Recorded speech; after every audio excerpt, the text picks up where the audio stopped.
Ravens count the steps you take. Helheim. Helheim.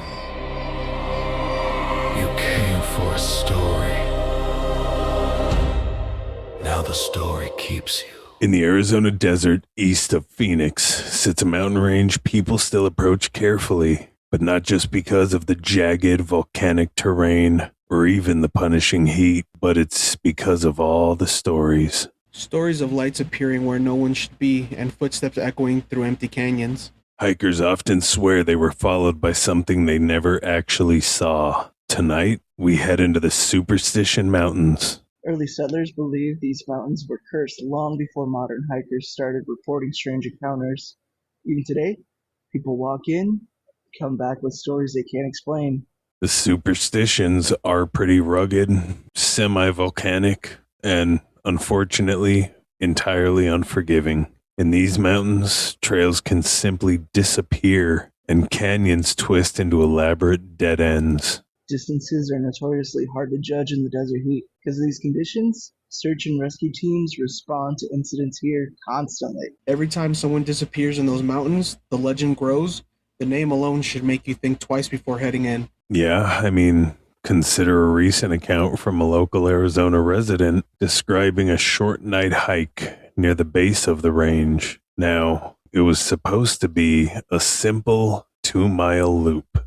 Halfway through, the hiker began feeling watched. There was no sound, no movement, just the instinct that something was nearby. Then, out of nowhere, a faint glow appeared ahead on the trail, but it wasn't a flashlight or even a headlamp. It was a dim light drifting slowly through the desert brush. And that's exactly when I'm leaving. The witness watched the light move silently across the landscape before it completely disappeared. Now, reports of strange lights in the superstitions go back decades. I mean, hikers describe glowing orbs moving along ridges or even floating across washes at night. Possible explanations include atmospheric distortion, reflections, or distant headlights. Except sometimes people see these lights miles from any road.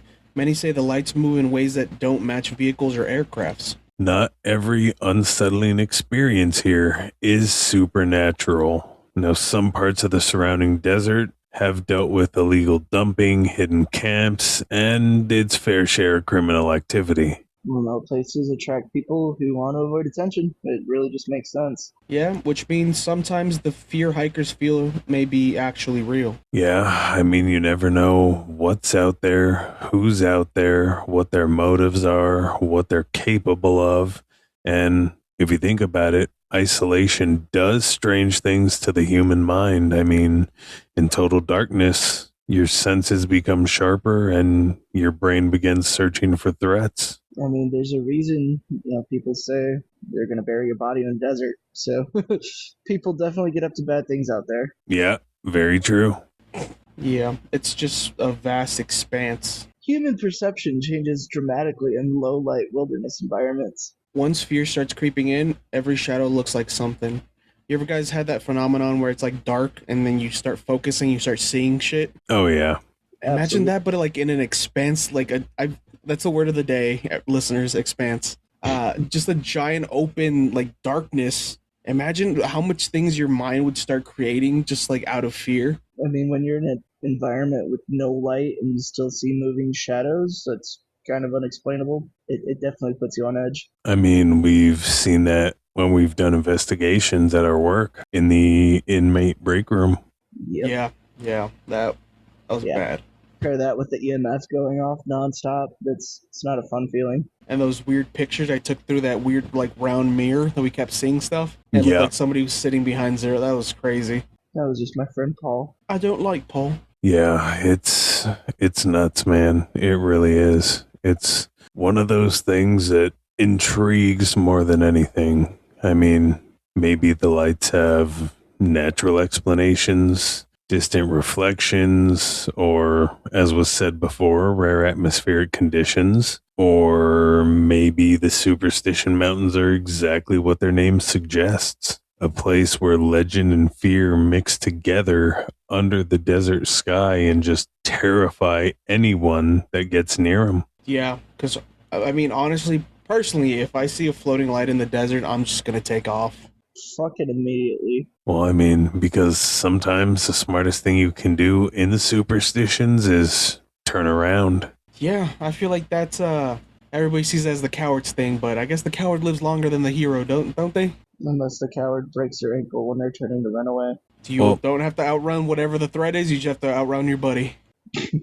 Well, I mean, I told you guys about the fucking, like, super north California, far south Oregon forest weird lights. When I was moving in the fucking U-Haul, my cousin was with me. He was helping, and we were driving through the fucking, like, forest. Like, there's nothing the fuck around in this area. Maybe a house off to the side every 20 fucking miles, forest area. And we're in the big U-Hauls, the 26 footer, I think, is the biggest one. And we're in that one towing my car, and those things are high off the ground. And we look off to my left, and he was like, "Hey, you see that?" And I look over, and I see what looked like a pair of glowing eyes floating level with my eyes at my height in the cab of the truck,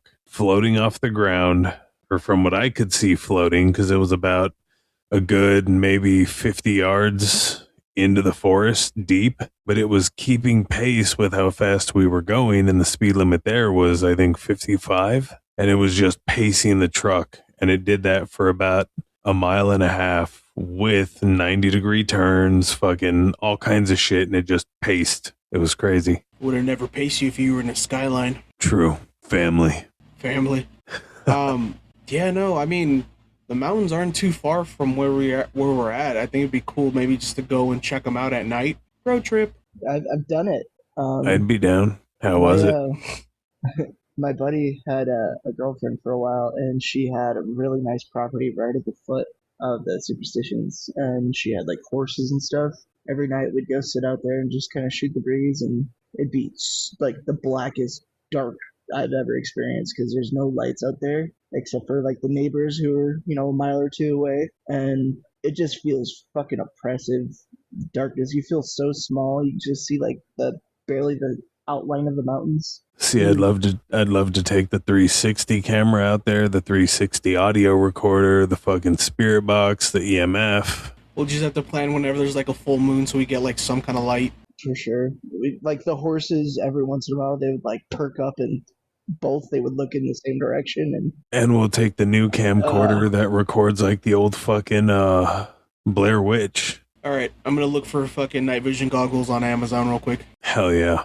I don't think I'd want to see what's coming. That's a fair point. Never mind. I'm not looking for anything then. I don't know, man. If I'm going to die, I want to see what's going to kill me. I might not want to see it while it's doing it, but I want to know what's going to do it at least. Just when you get attacked, that's when you take off the fucking night vision goggles? Exactly. When it's like 5 feet away, about to pounce, just, okay, gone. Oh, good. I'd go 10 just to give it a little suspense.